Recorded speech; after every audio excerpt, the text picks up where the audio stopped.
Traffic ಸಮಸ್ಯೆಗೆ silicon city ಮಂದಿ ಕಂಗಾಲಾಗಿದ್ದಾರೆ. ಟ್ರಾಫಿಕ್ ಸಮಸ್ಯೆಗೆ ಸಿಲಿಕಾನ್ ಸಿಟಿ ಮಂದಿ ಬೇಸತ್ತು ಹೋಗಿದ್ದಾರೆ.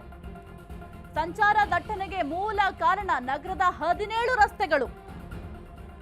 ಬೆಂಗಳೂರು ಇಲ್ಲಿ ಸಾಕಷ್ಟು ಬೆಂಗಳೂರು ಅಂದ್ರೆ ಈಗ ಭಯ ಆಗುತ್ತೆ, ಟ್ರಾಫಿಕ್ ಜಾಮ್ ಜಾಸ್ತಿ ಇದೆಯಪ್ಪ ಅಂತ. ಹಲವು ವರ್ಷಗಳಿಂದ ಇಲ್ಲಿ ಕಾಮಗಾರಿ ಕುಂಟುತ್ತಾ ಸಾಗ್ತಾ ಇದೆ. ಎಜಿಪುರ ಫ್ಲೈಓವರ್ ಆಗಿರಬಹುದು, RR ನಗರದ ಅಂಡರ್ ಪಾಸ್, ವರ್ತೂರು ಕೋಡಿ ಕಾರಿಡಾರ್, ಯಲಹಂಕ ಫ್ಲೈಓವರ್, ನಗರದ 17 ಕಾಮಗಾರಿಗಳಿಂದಲೇ ಸಂಚಾರ ದಟ್ಟಣೆ ಉಂಟಾಗ್ತಾ ಇದೆ.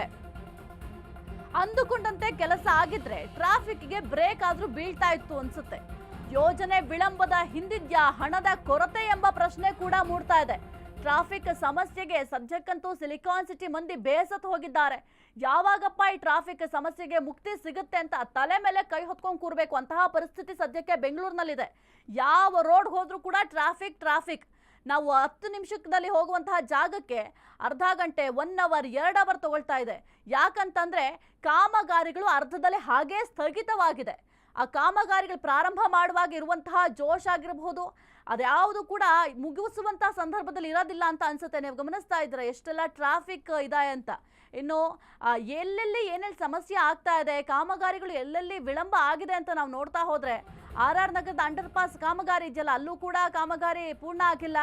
ಯಲಹಂಕ ಫ್ಲೈಓವರ್ ಆಗಿರಬಹುದು, ಸಾರಕ್ಕಿ ಜಂಕ್ಷನ್ ಫ್ಲೈಓವರ್ ಆಗಿರಬಹುದು, ಇಲ್ಲೆಲ್ಲ ಅರ್ಧದಲ್ಲೇ ಕಾಮಗಾರಿ ನಿಂತಿದೆ.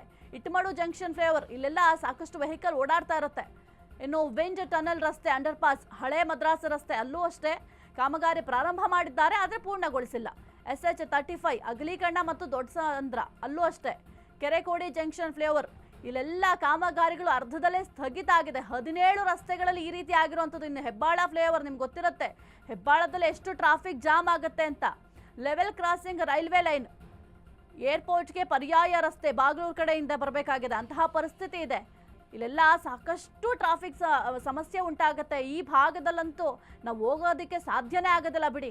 10 ನಿಮಿಷದಲ್ಲಿ ಹೋಗುವಂತಹ ಜಾಗಕ್ಕೆ 1 ಗಂಟೆ ಸಮಯ ತಗೊಳುತ್ತೆ, ಅಷ್ಟರ ಮಟ್ಟಿಗೆ ಟ್ರಾಫಿಕ್ ಜಾಮ್ ಇದೆ. ಬೆಂಗಳೂರು ಅಂದ್ರೆ ಈಗ ಭಯ ಪಡಬೇಕು, ಅಯ್ಯೋ ಟ್ರಾಫಿಕ್ ಜಾಮ್ ಆಗುತ್ತಪ್ಪ, ಬೆಂಗಳೂರು ಸಹವಾಸ ಬೇಡ ಅಂತ ಯೋಚನೆ ಮಾಡಬೇಕು, ಅಷ್ಟರ ಮಟ್ಟಿಗೆ ಟ್ರಾಫಿಕ್ ಜಾಮ್ ಆಗುತ್ತೆ. ಇದಕ್ಕೆ ಒಂದೇ ಕಾರಣ, ಕಾಮಗಾರಿಯನ್ನ ಪ್ರಾರಂಭ ಮಾಡ್ತಾರೆ ಸರ್ಕಾರದವರು, ಆದ್ರೆ ಅದನ್ನ ಪೂರ್ಣ ಮಾಡಲ್ಲ. ಹಣದ ಕೊರತೆ ಅಥವಾ ಮತ್ತೆ ಬೇರೆ ಬೇರೆ ಸಮಸ್ಯೆಗಳು ಅಂತ ಅವರೇನೋ ರೀಸನ್ ಕೊಡ್ತಾರೆ, ಆದ್ರೆ ಇದರಿಂದ ಸಫರ್ ಆಗ್ತಾ ಇರೋದು ಬೆಂಗಳೂರಿನ ಜನರು.